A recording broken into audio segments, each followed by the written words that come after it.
Hi, I'm Anthony, the owner of West Coast Custom Concrete. And I'm Kristen, the co-host.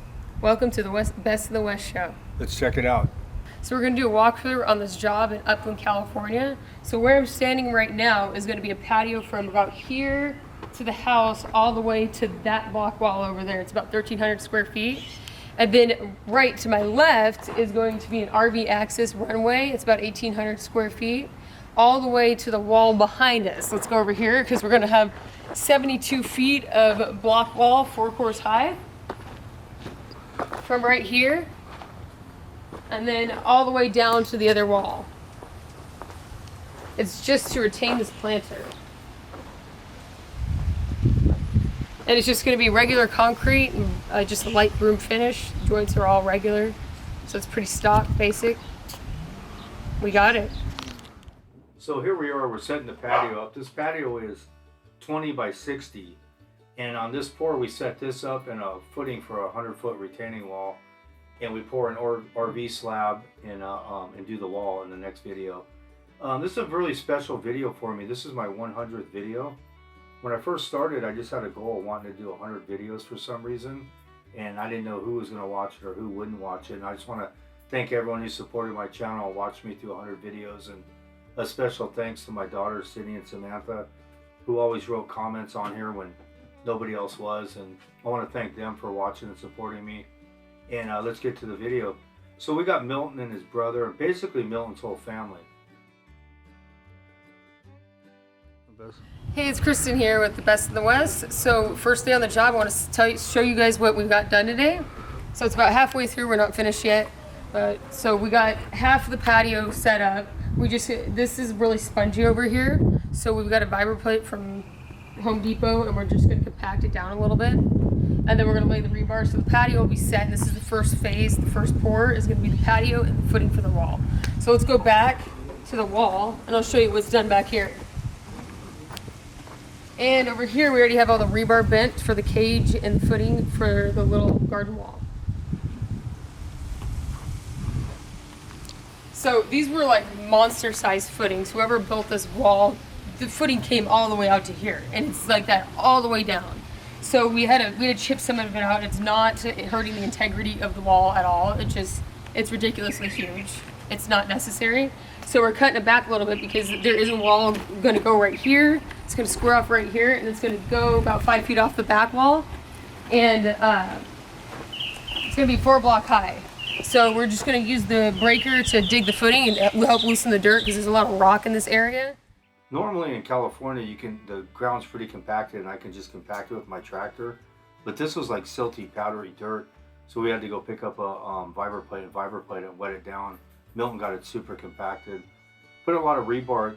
Where he's putting it through the wood, we're going to pour an RV ramp, and we're going to tie that steel into the steel of the patio. We poured about 25 yards here with the slab and the footing. About 50 plus on this whole property. Here's this footing. I just brought my little tractor because this is about an hour and a half from my house. I stayed out here for 5 days in a hotel because I didn't want to drive back and forth because of the traffic.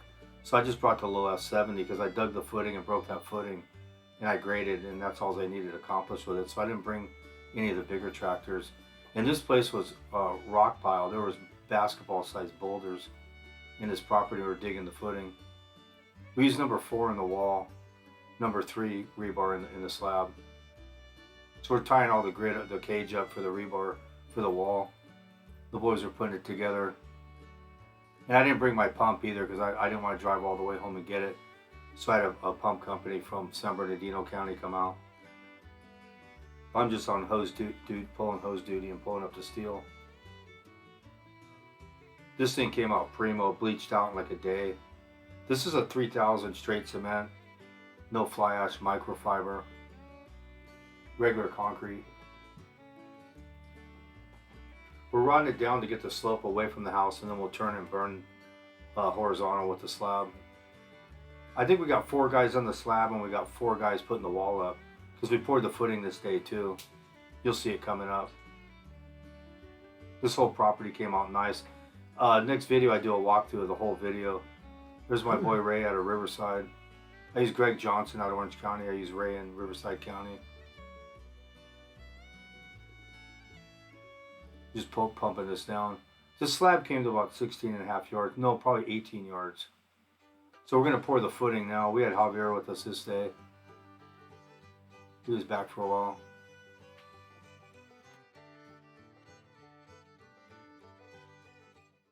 Pick you up, remember Oh God!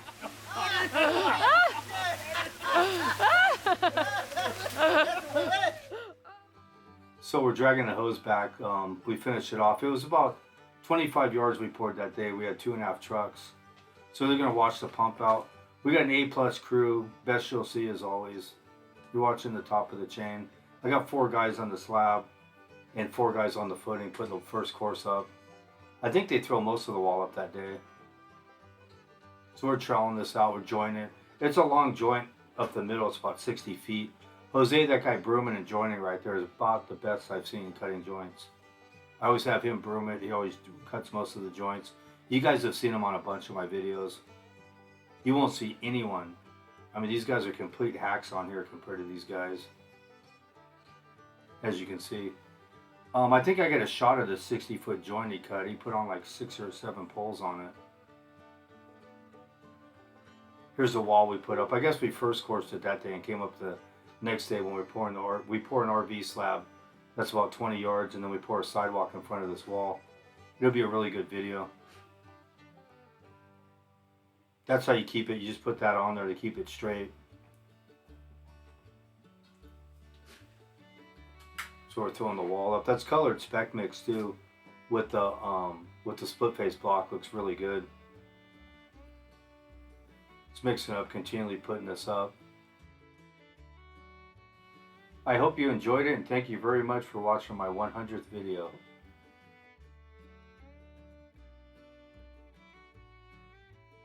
Hey guys, Kristen here with the Best in the West. So we've got the final product of the patio and the wall. I'll go back there in just one moment.